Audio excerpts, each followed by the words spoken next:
Lord has kept you. Very good morning to you all. We're going to start our session today, but just a reminder to all of us that if you haven't yet done so, please visit the Intercessors for Uganda YouTube page. It should look something like this.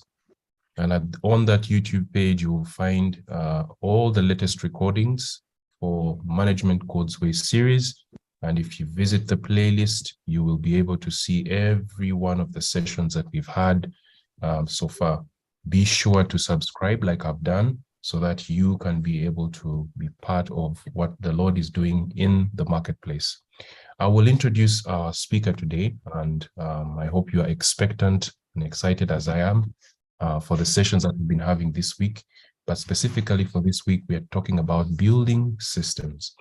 Mr. Joseph Sanjulo Lutwama is a certified digital finance practitioner and a holder of a Master of Arts in Economic Policy and Planning from Makerere University.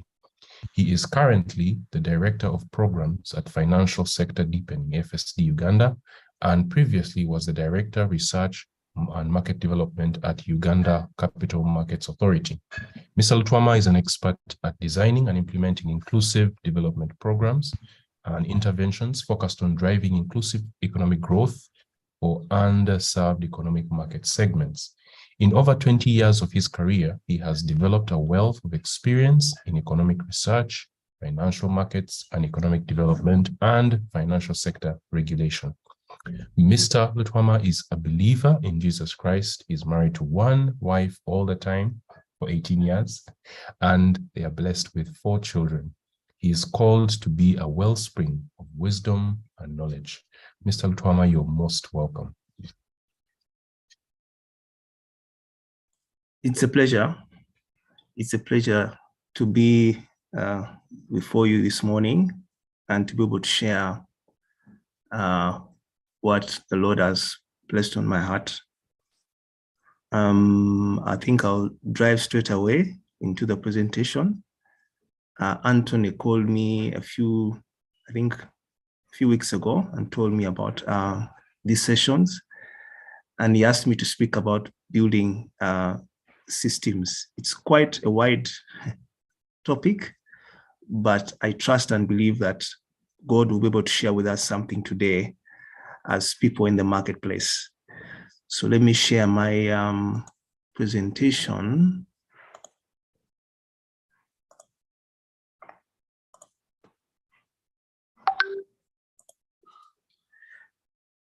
Can you see? Yes, yes, you can see your screen. Just put it in presenter mode. Okay, fine. So this morning, we're going to be talking about building God's systems. Like I saw the brief, God's way. You're keen to know, from God's perspective, how can we build systems? Being an expert in strategy, of course, what ordinarily will come to mind are the different systems out there, and probably most of us in the corporate world are familiar with them. Things like Sigma, things Six Sigma, things like balance scorecard, and all those different things that are used in management.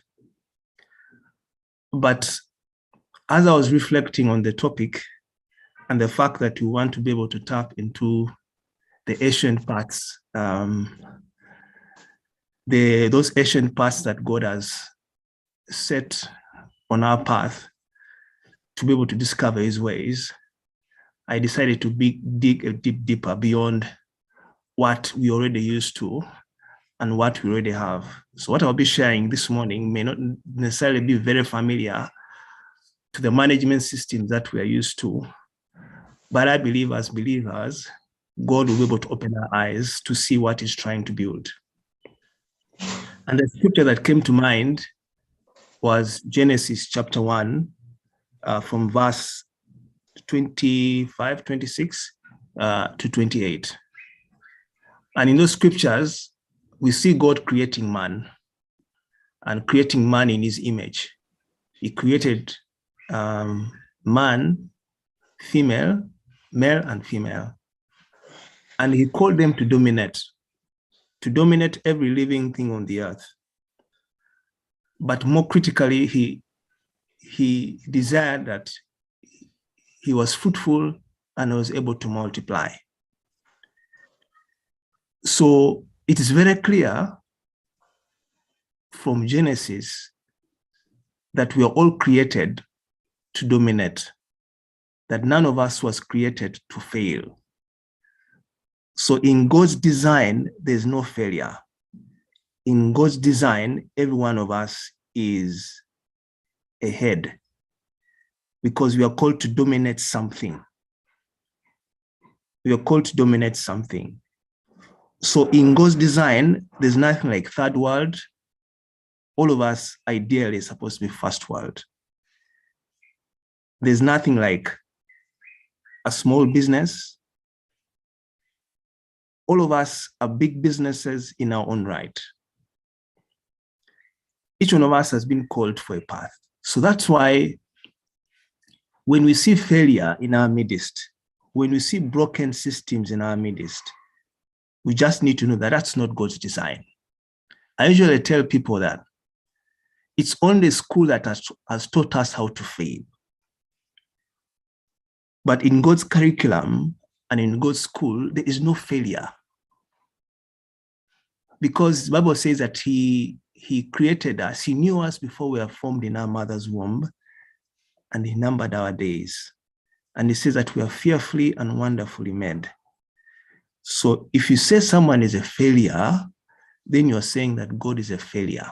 And yet you all know that God is perfect in all his ways. So I thought I needed to provide that background so that we can know that wherever we are and the state of affairs, especially in Africa and more particularly Uganda where we sit, is not God's design. It's not God's design.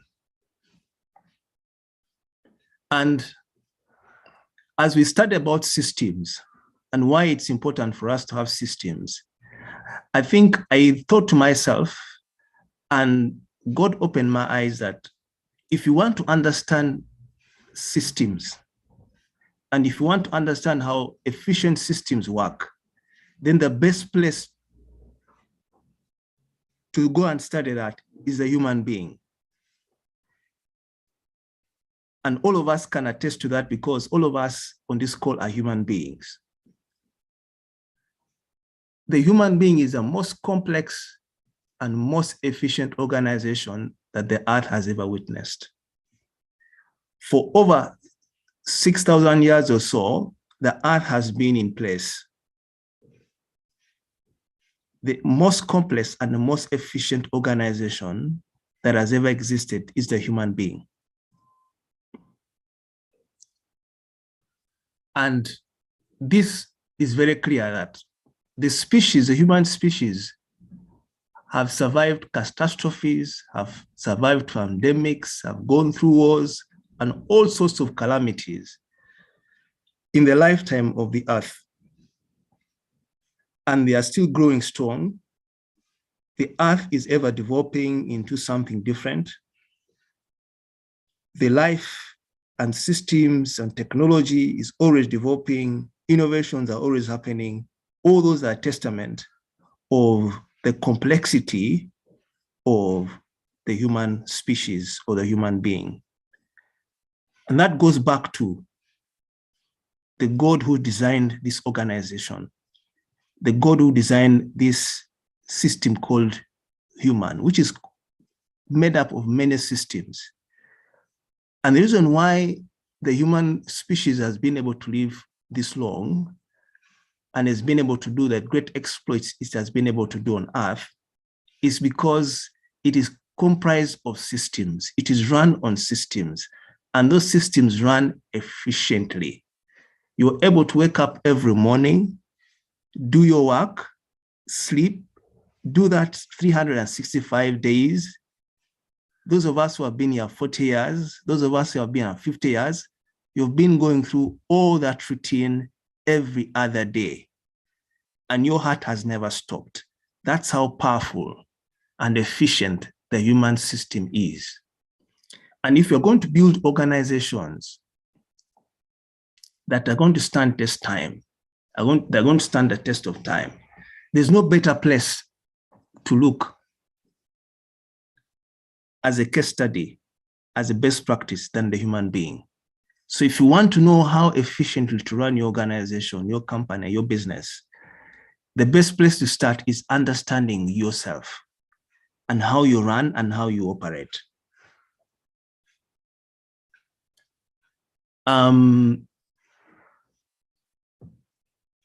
Let me share with you a video from the National Geographic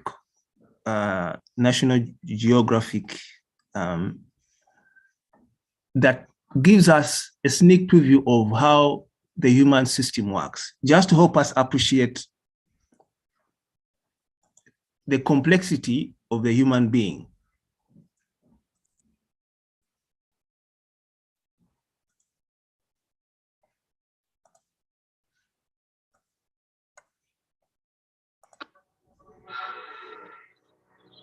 The human body is a complex network of cells, tissues, and organs that together make life possible.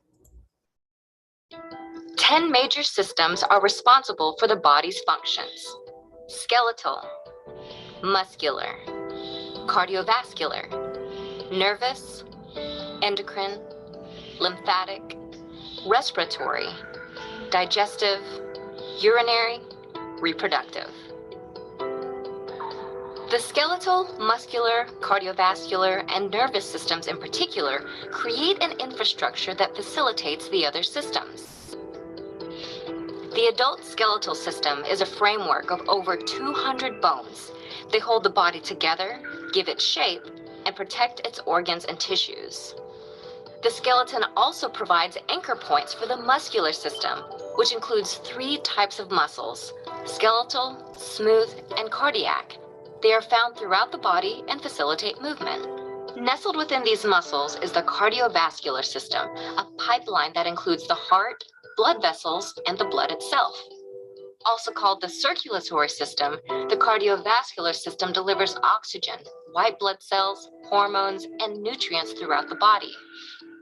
Lastly, the nervous system is a communication network of nerve cells that the body uses to transmit information and coordinate bodily functions. It's comprised of the brain, the hub of sensory and intellectual activity, the spinal cord, and the many cranial and spinal nerves that emanate from them. This infrastructure, created by neurons, blood, muscles, and bones, allows 3 other systems to regulate the body's environment: the endocrine, lymphatic, and urinary systems. The endocrine system is a series of glands that use information carried by the nervous system to help regulate the body's processes.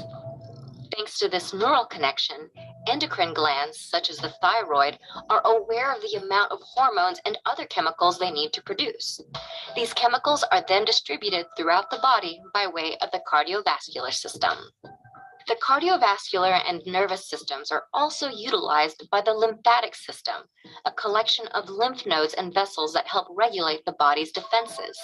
Also called the immune system, the lymphatic system uses neural pathways to transmit information about affected areas of the body and then sends out healing agents like white blood cells via the bloodstream. Another key regulatory system is the urinary system, which includes the kidneys, ureters, bladder, and urethra. The urinary or renal system maintains the body's electrolyte levels and filters waste from the blood. This waste is sent through the blood vessels into the kidneys and then expelled as urine. All of these systems require energy to function, and that's where the respiratory and digestive systems come in.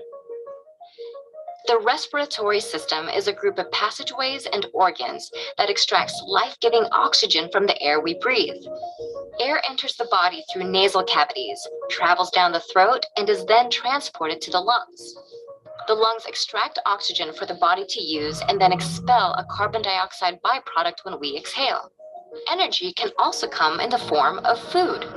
The digestive system is an approximately 30-foot series of organs that convert food into fuel. Food enters the system through the mouth, then moves into the esophagus, the stomach, and the intestines. Nutrients are absorbed into the body while solid waste is expelled through the anal canal, the end of the digestive tract. No matter the role, size, or shape of any of the body's systems, each began with the reproductive system. This system is responsible for creating life. The primary organs involved between the sexes, with ovaries, fallopian tubes, the uterus, and vagina found in women, and testes and a sperm channel found in men. Together, fertilization may occur, organ systems form, and then a child is born. Humans are complicated organisms, but when our 10 major organ systems are healthy, they ensure our well-being.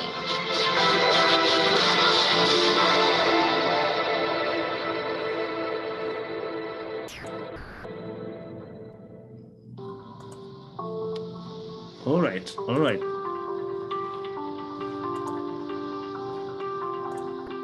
Yes, sorry, just 1 minute.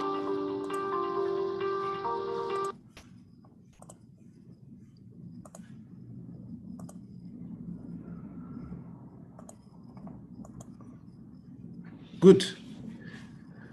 So just that video is just to show us the complexity of the human being I was talking about, and the different systems that that make sure that we were able to operate for 40, 50, 60, some of us 80, some of us can even get to 100 years running efficiently.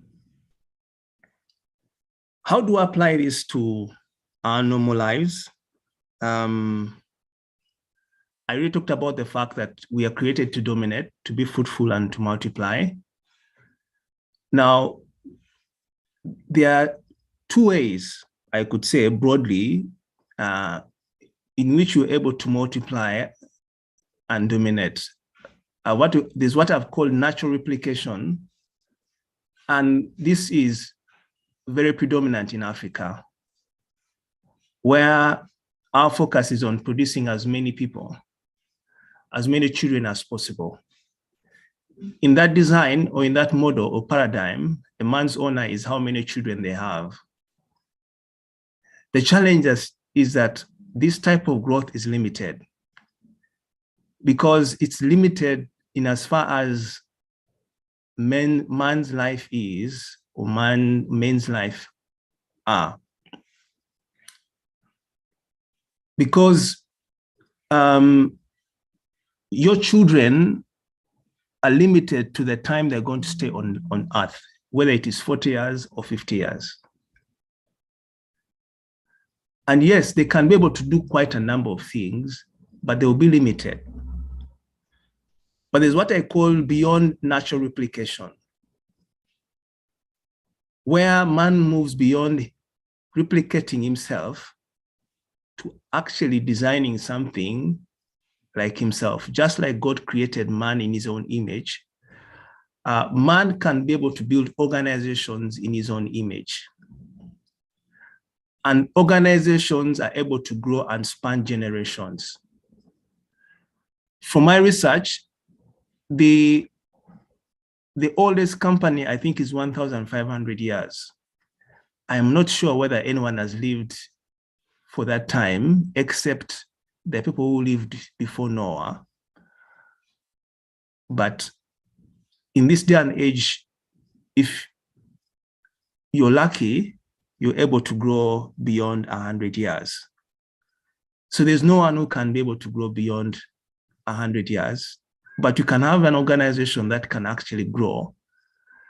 And if the Lord tarries, can be around 1,000, even 2,000 years. Now, that is the model or paradigm that's more predominant in the developed world, where man's honor is on how many businesses they have built, or organizations they have built, and or own, if it's a business. And this spans generations. But if you're going to build those organizations, those organizations should mirror God's design of man. And that's why I began with demonstrating the human system, because there's so much we can learn from the human system in building systems for our own organizations. Because God told Moses that set up or build a tabernacle based on the design that you saw in heaven. And when Jesus Christ was teaching the disciples, he taught them that they should pray that his kingdom come, his will be done on earth as it is in heaven. We should not wait until we die to see heaven. We can actually be able to see heaven even before we die. If we can build systems and build organizations that reflect the will of God that is happening in heaven, so that people can experience heaven on earth. So like from the video, you see that there are 10 systems. The skeletal and massecular, the cardiovascular, we saw them. I won't go back to list them. Because of time, I'll just go straight into how these can be replicated in our organizations. What can we learn and how can we apply it in our organizations as we build systems for organizations that are going to last generations, just like the human species has lasted for generations and generations. As I was reflecting on the human systems and what they do, and reflecting on organizations that we run or we work in or we are developing in our different capacities, whether they are non-profit or profit, these are some of the similarities or prototypes within organizations that could actually mirror the human system. And if you want to know how best to run organizations, then these are some of the systems we can even do a much deeper study to be able to understand how best we can improve on how our organizations run. I'll begin with the skeletal and the massecular systems. That is the shape of your, that really provides the shape of your body that allows you to move, that allows you to do a lot of other things. But like we saw from the video, that holds all the different organs within the body together so that they can function together. Imagine if we didn't have the body, we didn't have the skeleton, and we didn't have the muscles, I mean, everything would be in disarray. So that represents the structure of our organizations. And you can clearly see by looking at the role of the skeleton and the muscles in a human being, why it's very important for us to have structure for our organizations. If you don't have structure for your organizations, then everything will be in disarray. You can learn from yourself. You've been able to do everything you're able to do for these so many years because your muscles are intact, your bones are intact, and your skeletal and massecular system is intact and is operating efficiently. It's holding everything together. So that is the importance of structure. Your business organization needs to be registered. And beyond just being registered, it needs to have a proper structure in terms of management, in terms of operations, in terms of how everything knits together, that structure. And that is the shape, and that's what we deal with. The lawyers tell us that entities, organizations are legal persons. What makes an entity a legal person? An independent entity that can be sued and that can also sue and that can enter into contracts is the organizational structure. So without that, you cannot be able to take on assignments, you cannot be able to take on big tenders, or you cannot be able to dominate because you don't have a structure. Now, like I said, in most of the African countries, and even in Uganda, it's very easy for someone to start a business, and that business will be synonymous with themselves and can even grow to become very, very big, but actually doesn't have structure. Because we tend to look at businesses as babies, as part of the family. And that's why even when we tend to look at them as an asset that is going to be inherited by our children. And that's why we don't pay a lot of attention to structure, because it's a family thing, it's our own thing. How we run it, it doesn't matter. Our friends and our colleagues in the developed world, when they are starting a business, they're not looking at it as a family business, or they're not looking at it as a family asset. They're looking at it as a vehicle for dominion. That's why they have big visions. Someone starts an entity like Google, someone starts an entity like Facebook. Yes, it may have started somewhere in a family, but their sites are not only in their family, their sites are on the global. That's why they are built multinational corporations, because of that big visionary kind of foresight in starting the organizations. The cardiovascular system, where the heart is, circulates blood, transports resources, oxygen, to ensure that the entire body is well resourced to be able to do their different functions, is something synonymous to what we call finance and capital within the organization. Just like they say that the life of the body is in the blood, the life of the organization is in finance. Money is a medium of exchange that facilitates exchange of value, that facilitates movement of resources and value from one place to another.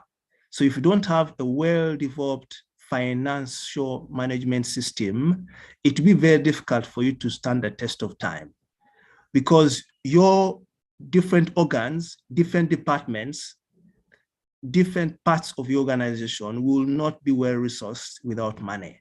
So you need to have a system that will not only mobilize money, but will also manage that money well, so that all the different departments, all the different assignments for the organization are well resourced.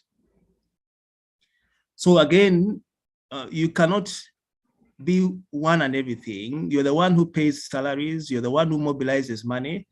When people come, if you're paying your workers, you pay them from your pocket.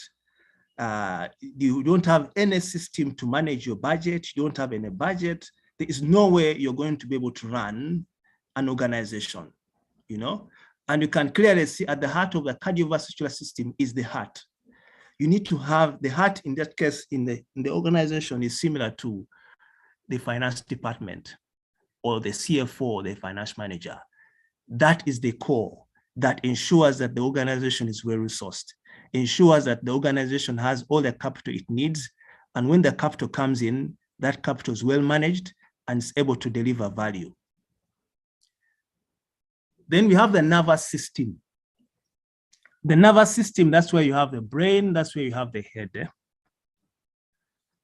Now, that's where visions are birthed, and that's where strategy is birthed. This is what gives direction to the entire body. Just like your brain and nervous system gives direction to the entire body. I'm told not until the brain dies, someone not be considered dead. But once the brain is dead, then you're finished. Even though sometimes the heart may be pumping, but once the brain is dead, the organization, the human being is dead.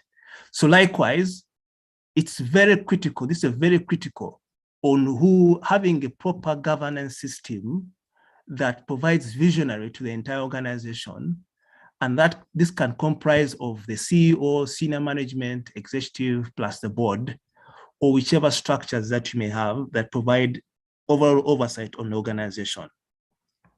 So again, this speaks to the fact that you cannot be one and everything. You may have been the visionary who birthed the vision, but you need a system around you that is able to carry that vision and distribute it across the entire organization. And that is the nervous system.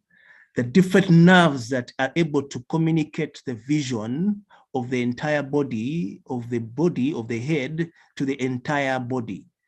And you can clearly see that even Jesus Christ, when he was building his church, he followed the same model, because then you have the head as Jesus Christ and the body as the church of Christ. And if you look at Ephesians chapter 4, they say that everyone in their own gifts, they're all networked together and they're all linked to the head, because that's where the vision is. And no wonder the Bible says that my people perish because of a lack of knowledge or lack of vision. So having a system executive structure that provides visionary direction, strategic direction is very critical for any organization.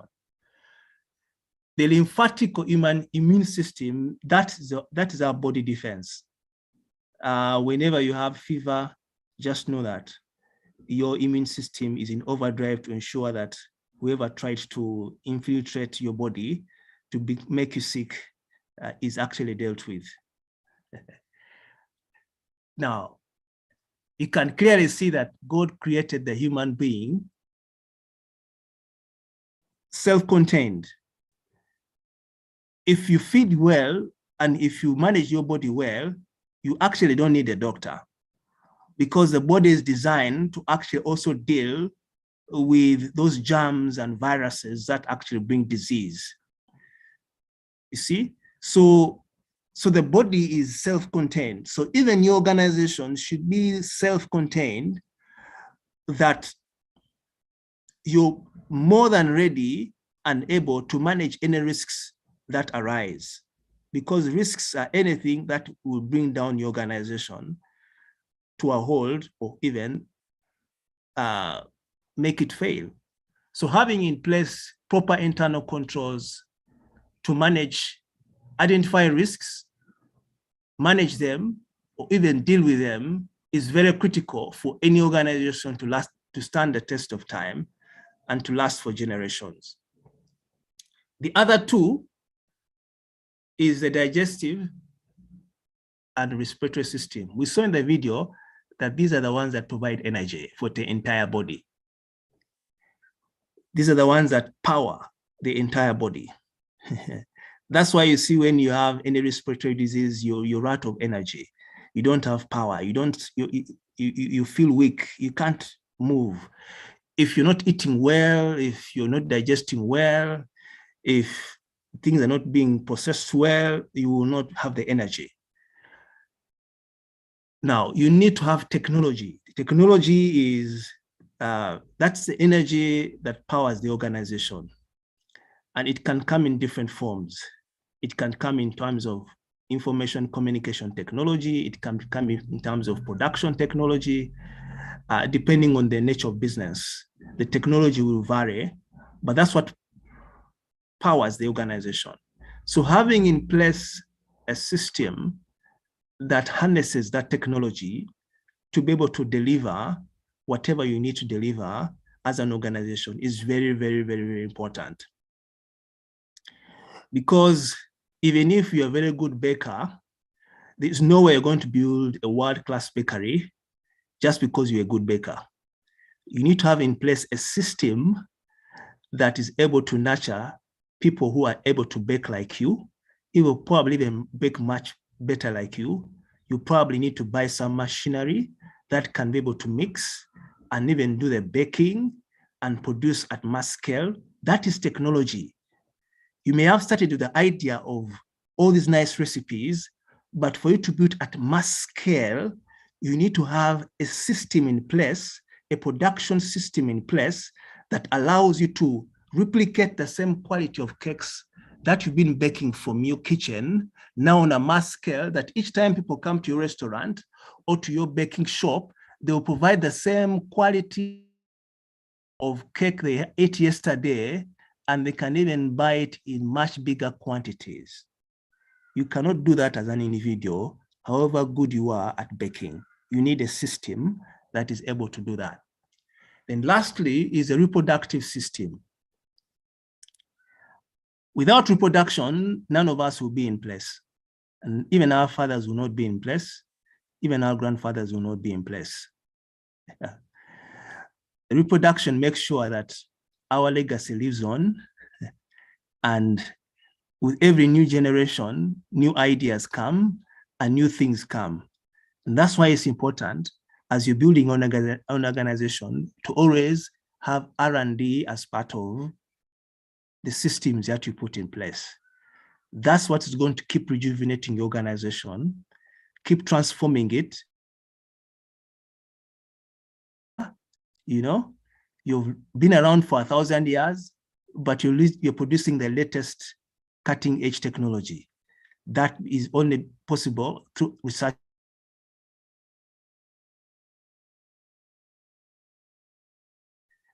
We don't value knowledge. If someone tells you, I'm going to charge $1,000 for my time and my knowledge, we think it's a waste of time. We want only to look at things in tangible form. Now, R&D, unfortunately, is not a tangible product. It's an intangible product, because what someone is producing is knowledge. What someone is producing is wisdom, which you cannot easily touch with hands. But we need to have a system that harnesses that knowledge and wisdom. Now, you may ask me, I'm a small organization, can I have all these different things?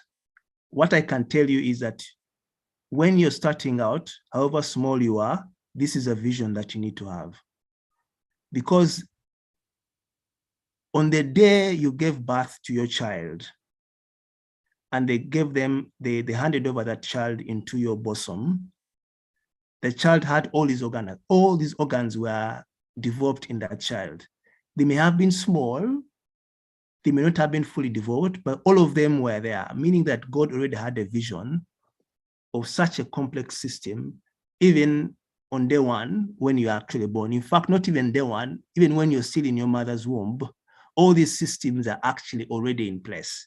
That's why he says he knew you before you were formed in your mother's womb and even numbered all your days. So meaning that before even you came out of the womb, before even you formed in the womb, all these systems were already in God's mind.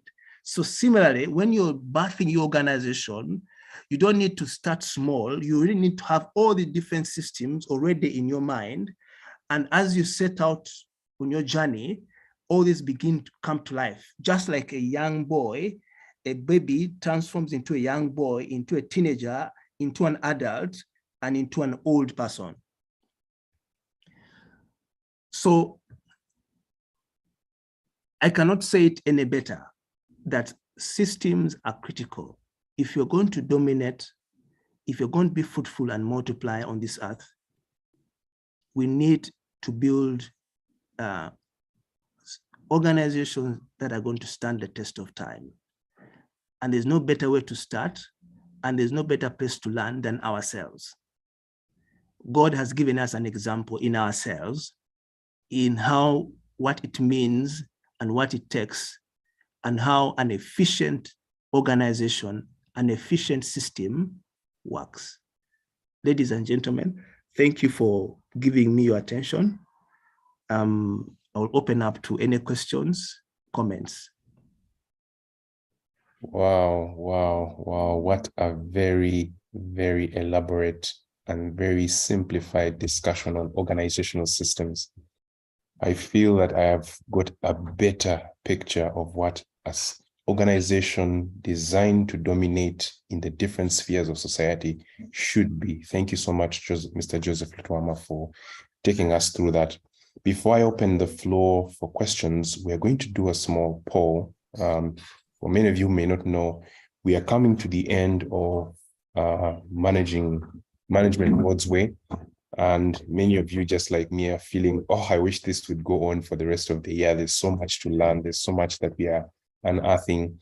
But there is a small poll that is going to be launched right now. Please, we have 155 of you in the session right now. Please do the poll, and then we can get straight into the Q&A sections. The poll should be on your screen right now.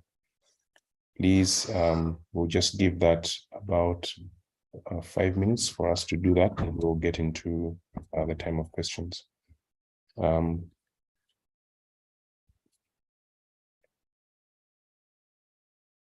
one is, are you seeing the poll on your screen? I see no one has been able to take on any of the questions. Anybody having challenges? We have 8 questions. We just want to pick your views about how this series has been for you, so that we can be able to do better the next time. Please respond to the poll. It has appeared on your screen, on your device. Just answer it quickly and then we can get on. Okay, some people are saying they don't see the poll. Okay, let's see.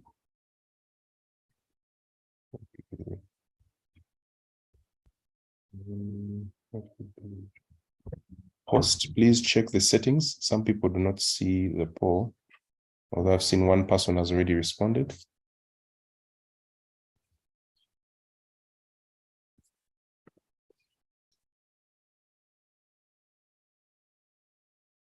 Okay, we see 4 people have responded out of the 151. Okay, I'm seeing some of you said you did the poll. Just do it again so we can pick your responses. Okay, we have 11 people so far.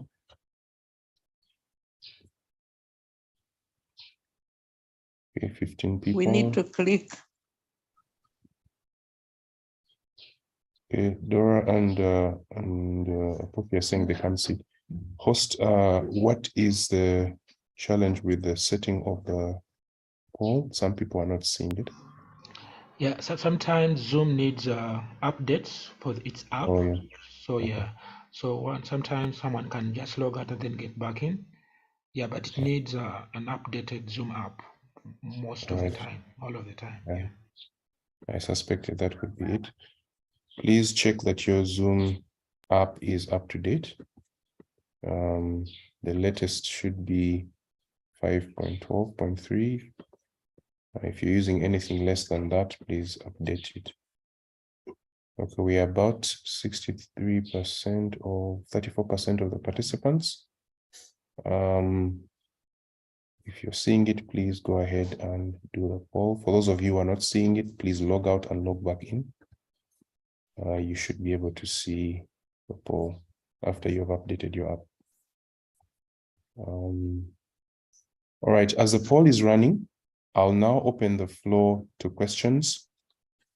If you have a question about what Mr. Joseph Lutwama has just presented, this would be a good opportunity. Please keep the polls coming in, responses coming in. We're at almost 50% now of you.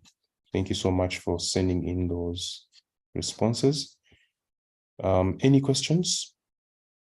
Just raise your hand and I will pick you to share on or ask your question. Okay, good. Both of you have seen the poll. All right, we're at 50% now. Please have the polls coming in. All right, the first question is coming from Nora Nakide. You can unmute and ask your question. I'll take 3 questions from you, the participants, and then we'll move on. 84% now. We are 56%. Very good. Good morning. Nora, continue. Can you hear me? Yes, go ahead. Yeah. First of all, thank you for the presentation. I just wanted a little more clarity on I think it was the respiratory system and its connection to technology. I didn't understand that very well. All right. Thank you, Nora. You are not alone. I think Mukiza Norman also is asking, please re-explain the respiratory and technology, the respiratory technology aspect. It wasn't very clear. Anyone else has a question? I'll just take one more question. Joan Kisaka says, you've caused me to view my business more seriously than before. Thank you, Joseph. Anyone else has a question or comment? Okay, if there's no question, I'll allow Joseph to respond to these 2 questions which are related, and then we'll have more questions as we proceed. Joseph, over to you. Yeah, from the video, you saw that the 2 systems that are responsible for providing energy to the body are the respiratory and the digestive system. The respiratory system is one that is able to mobilize oxygen from the outside, you're able to breathe in oxygen. Now it's that oxygen that is then transformed into energy. When oxygen enters into your body, it's then transformed into energy. And that's what enables you to carry things, and that's what enables you to be awake and do all the work that you need to do. Of course, the digestive system is what enables you to be able to eat different foods. They are digested and also transformed into energy. So those two systems are very critical in ensuring that the body has the energy it needs to produce whatever it needs to produce. And technology is basically any method or tool that you use to be able to produce output. And that will vary depending on what you're doing. If it is information related, then probably ICT is going to be the tool that you use to be able to deliver what you need to deliver. If it is farming, then probably you're looking at things like tractors, you're looking at things like hoes, you're looking at things like harvesters, Yeah, so that's what I mean by technology. So meaning that if you have an organization or a company or a business, you need to think through carefully, or you need to build a system that harnesses the different technologies available to you for you to be able to operate efficiently. Thank you very much. Thank you very much, Joseph. I hope he has been able to clarify on that. We have a question here from Rita and Michael asking about you to explain again about the endocrine system. Then we have another question here. Explain more about the lymphatic system as a comparison with the control and risk aspects. Joseph Orion says, why is it that we Africans have a tendency to ignore these systems compared to other people groups, and yet the need is very clear from your presentation? So those are 3 questions. Joseph, you can respond to those.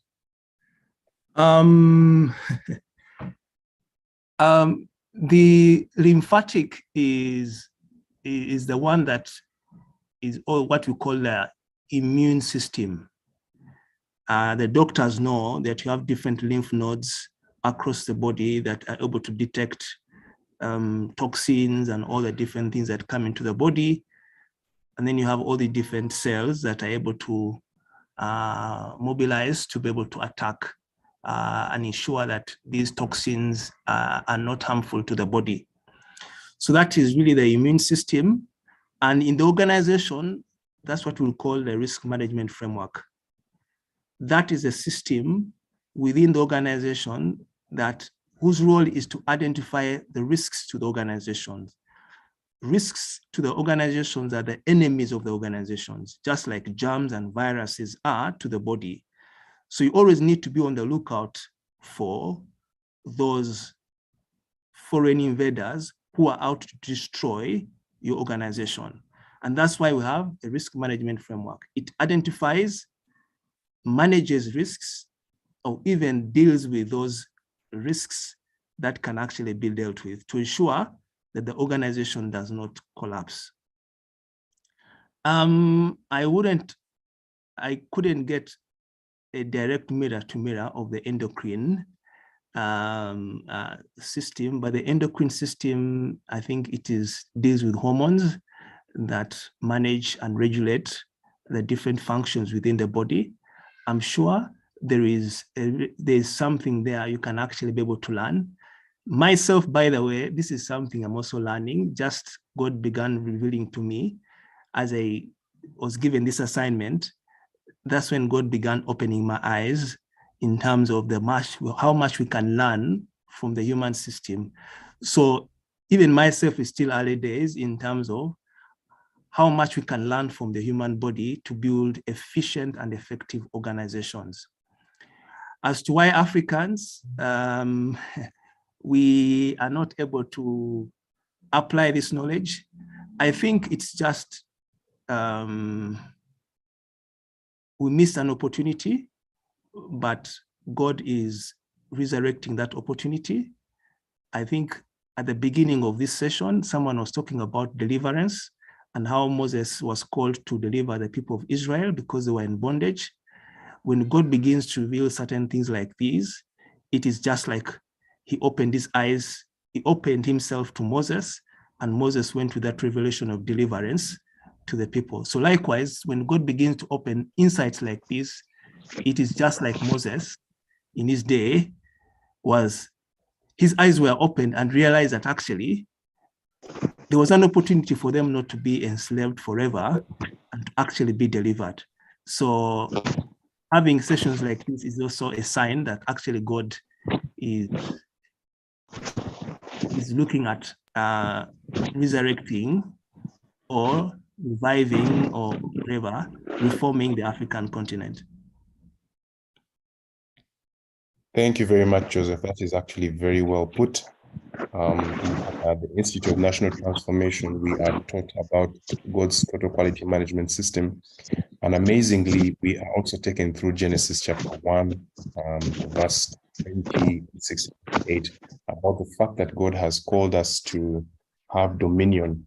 And the fact that many Africans do not know the value and the power of systems, it speaks to the value of this this series that we are doing, management God's way. And thank you so much, Mr. Joseph, for bringing these aspects to our knowledge, so that we may be equipped and that we might know how to build organizations that are effective in the marketplace.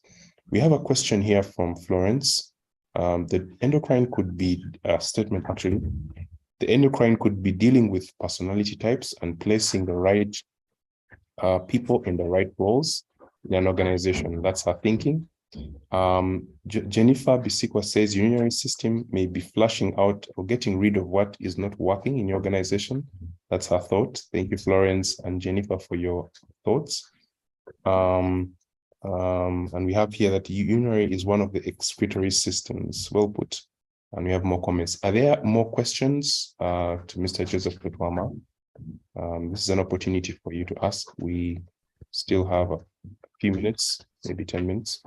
Also, just a reminder to those of you who have not filled in the poll, it's still running.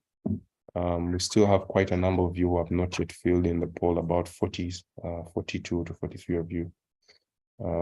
We have a comment here from Annette Magolo.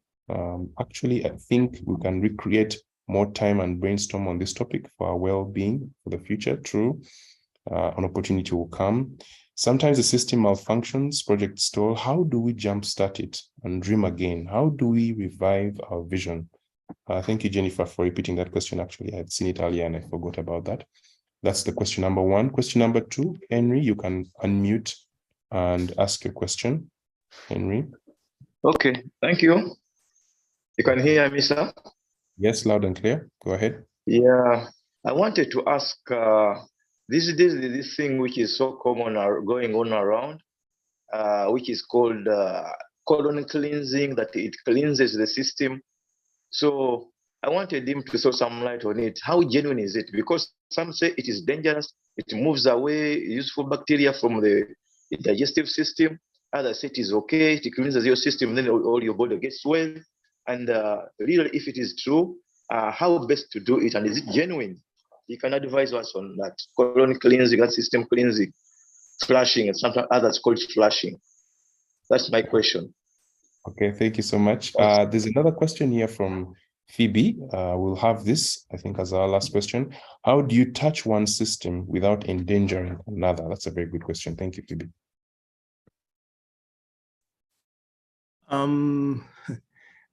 The last one about cleansing, unfortunately, I'm not a doctor, so much as I use the human body as an example of how we can build organization, but I'm sure if there's a doctor on the call, they can be better placed to do that.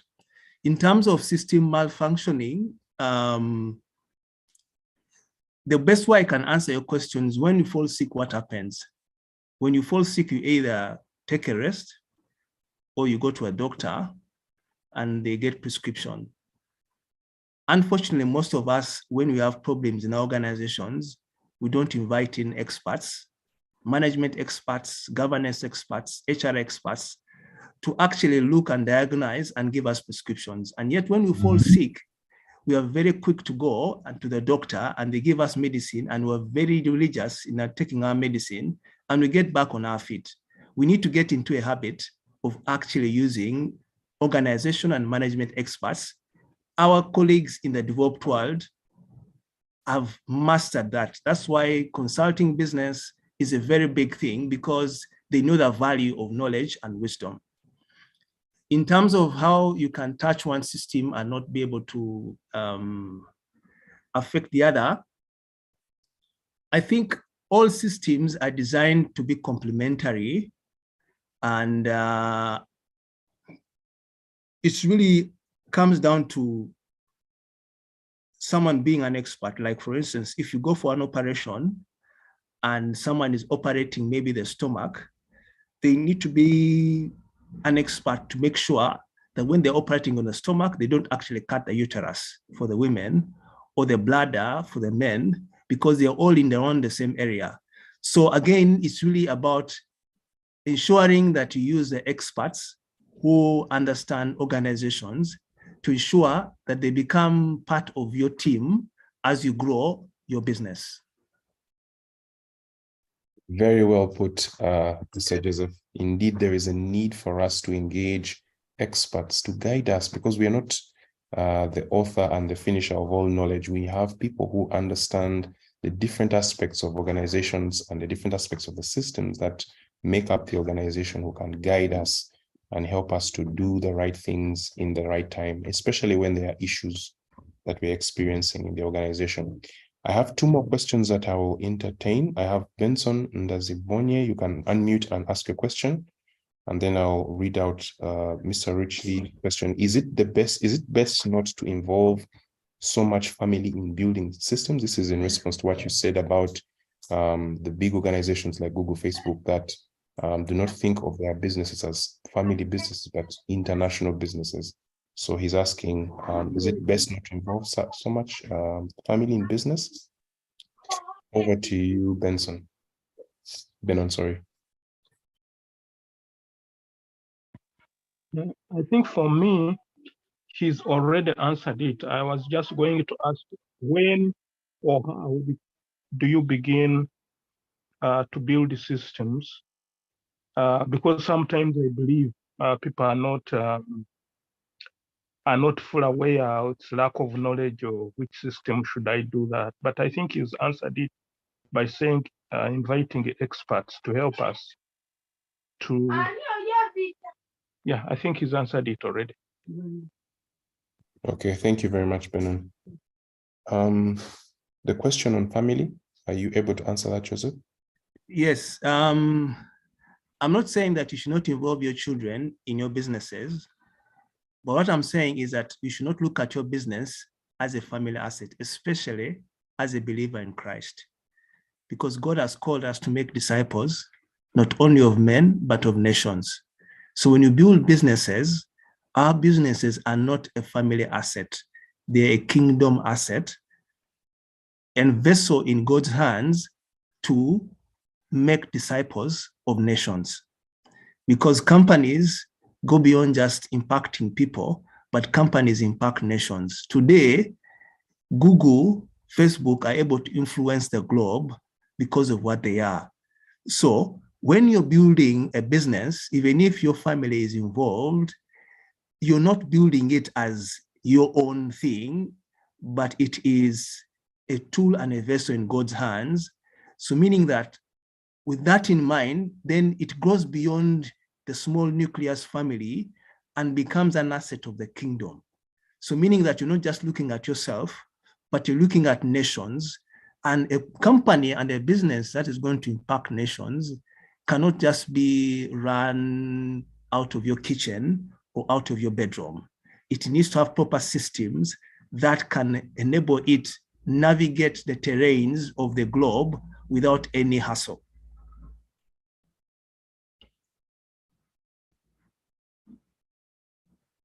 That is very, very well put.